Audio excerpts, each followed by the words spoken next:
নলবাৰীত ভোটাৰ তালিকাত ব্যাপক বিসংগতি। তালিকাত নাম নাই একাংশ ভোটাৰৰ। পৃথক পৃথক পঞ্চায়তত মাতৃ আৰু পুত্ৰৰ নাম, ঘৰৰ মুৰব্বীৰ নামেই নাই ভোটাৰ তালিকাত। অন্যান্য ঠাইৰ লগতে নলবাৰীতো ভোটদান চলি থকাৰ সময়তেই পঞ্চায়ত নিৰ্বাচনৰ ভোটাৰ তালিকাত ব্যাপক বিসংগতি ঘটাৰ বিষয়ে পোহৰলৈ আহিছে। কাৰণ একাংশ ভোটাৰে ভোটদান কৰিবলৈ গৈ ভোটদানৰ পৰা বঞ্চিত হ'বলগীয়া হয়। ইয়াৰ পূৰ্বে বিগত লোকসভা নিৰ্বাচনকে ধৰি বিভিন্ন নিৰ্বাচনত ভোটদান কৰা একাংশ ভোটাৰৰ এইবাৰ নাম নাই ভোটাৰ তালিকাত। আনকি এনে ঘটনাও ঘটিছে যে মাতৃৰ নাম এখন পঞ্চায়তত থকাৰ বিপৰীতে পুত্ৰৰ নাম আন এখন পঞ্চায়তত অন্তৰ্ভুক্ত হৈছে। আশ্চৰ্যজনকভাৱে ঘৰৰ মুৰব্বীৰ নাম ভোটাৰ তালিকাৰ পৰাই অন্তৰ্ধান হৈছে। মুকুচিৰ স্নাতকোত্তৰ মহলাৰ ছাত্ৰী বিদিশা শৰ্মাই ভোটদান কৰিম বুলিয়ে আহিছিল গুৱাহাটীৰ পৰা।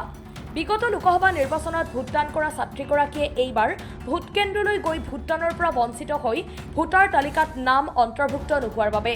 নমস্কাৰ, মোৰ নাম বিদিশা শৰ্মা। মই গুৱাহাটীৰ NEF কলেজৰ পৰা মাষ্টাৰ ডিগ্ৰী কৰি আছোঁ। আজি মোৰ জন্মগাঁও মুকুচিলৈ মই আহিছিলোঁ ভোটদান কৰিবৰ কাৰণে, কিন্তু পালোঁ যে মোৰ নাম পঞ্চায়ত ভোটৰ লিষ্টত নাই। যোৱা বছৰ মই লোকসভাৰ ভোটত ভোটদান কৰিছোঁ, কিন্তু এইবাৰ নাই কাৰণে অকণমান বেয়া লাগিলে।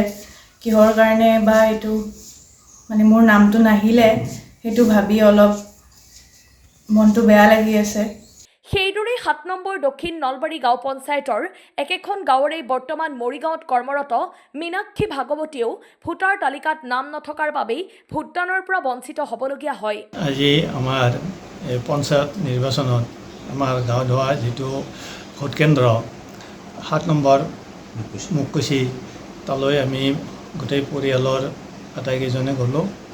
গৈ আমি ভোটদান কৰিলোঁ, কিন্তু এটা বিসংগতি দেখা পালোঁ যে মোৰ মাজু বোৱাৰী মীনাক্ষী ভাগৱতীয়ে যোৱা লোকসভা নিৰ্বাচনত তেওঁ ভোটদান কৰিছিল, ভোটাধিকাৰ পাইছিল, কিন্তু আজি গৈ দেখিছোঁ যে এই ভোটাৰ লিষ্টৰ তালিকাত তেওঁৰ নামটো তাত পোৱা নাই আৰু তেওঁ বিমৰ্ষ হৈ ঘৰলৈ উভতি আহিল।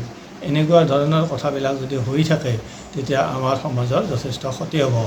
আশা কৰিছোঁ ভৱিষ্যতে যাতে এনেকুৱা ভুল নহয়। নলবাৰী জিলা নিৰ্বাচনী বিষয়াৰ কাৰ্যালয়ৰ হেমাহি আৰু গুৰুত্বহীনতাৰ বাবেই এনে ঘটনা সংঘটিত হোৱা বুলি অভিযোগ উঠিছে। আজি যি পঞ্চায়ত নিৰ্বাচনৰ ভোটগ্ৰহণ চলি আছে, এই ভোটগ্ৰহণ সম্পৰ্কত এটা ডাঙৰ অভিযোগ উঠিছে। এইটো হ'ল নিৰ্বাচনটোত বহু আমাৰ নাগৰিকৰে নাম নাই, ভোটাধিকাৰ পোৱা নাই। কিন্তু দেখা গৈছে যে বিগত লোকসভা নিৰ্বাচনত এওঁলোকৰ ভোট আছিল, তাৰ বিপৰীতে এই পঞ্চায়ত নিৰ্বাচনত ভোটাৰ তালিকাত নাম নাই। বহু তেনেকুৱা ভোটাৰে নিৰ্বাচন কেন্দ্ৰৰ পৰা বিফল মনোৰথেৰে উভতি আহিব লগা অৱস্থা হৈছে। এইলৈ আমি বহুত দুখ পাইছোঁ। মই ৭ নম্বৰ দক্ষিণ নলবাৰী গাঁও পঞ্চায়তৰ অন্তৰ্গত মুকুচি গাঁৱত অনুষ্ঠিত ভোটগ্ৰহণ কেন্দ্ৰত মই আজি আহি এই অৱস্থা দেখা পালোঁ। মোৰ ৮ নম্বৰ ৱাৰ্ড, মই বিনা প্ৰতিনিধিত্বৰে নিৰ্বাচিত প্ৰাৰ্থী, মই ধনেশ্বৰ শৰ্মা। কিন্তু এই অভিযোগবোৰ উত্থাপন হওঁতে আমি বৰ আশ্চৰ্য প্ৰকাশ কৰিছোঁ। আৰু কেৱল মুকুচিতে নহয়, জানিব পৰা মতে মোৰ চুবুৰীয়া গাঁৱে ভূঞেও এই অৱস্থাটো হৈছে। ভোটাৰ আছে ১০০ জন, তাৰ বিপৰীতে নাম নাই ৪-৫ জনৰ। এই কথাটো কিয় বিসংগতিপূৰ্ণ হৈছে, সংশ্লিষ্ট কৰ্তৃপক্ষই সোনকালে বিচাৰ বিবেচনা কৰি উচিত ব্যৱস্থা গ্ৰহণ কৰিবলৈ অনুৰোধ জনালোঁ। News desk report, Assam time. ঘৰত আনন্দ আৰু সম্পৰ্কৰ চমক বজাই ৰাখিবলৈ জৰুৰী হৈছে সকলো আনন্দময় মুহূৰ্তত মৰমৰ উপহাৰ দিয়াটো। সেইবাবে মধুশ্ৰী জুৱেলাৰ্ছে আনিছে সকলো ৰঙীন ক্ষণৰ বাবে বিশেষ গহনা। হীৰাৰে হওক, সোণৰে হওক বা ৰূপৰে হওক, শ্ৰেষ্ঠ ডিজাইনছ আৰু হলমাৰ্কযুক্ত গহনাই ৰাখে সম্পৰ্কক নিখুঁত। তেনেহ'লে আজিয়ে আনক আনন্দ মধুশ্ৰী জুৱেলাৰ্ছৰ সৈতে।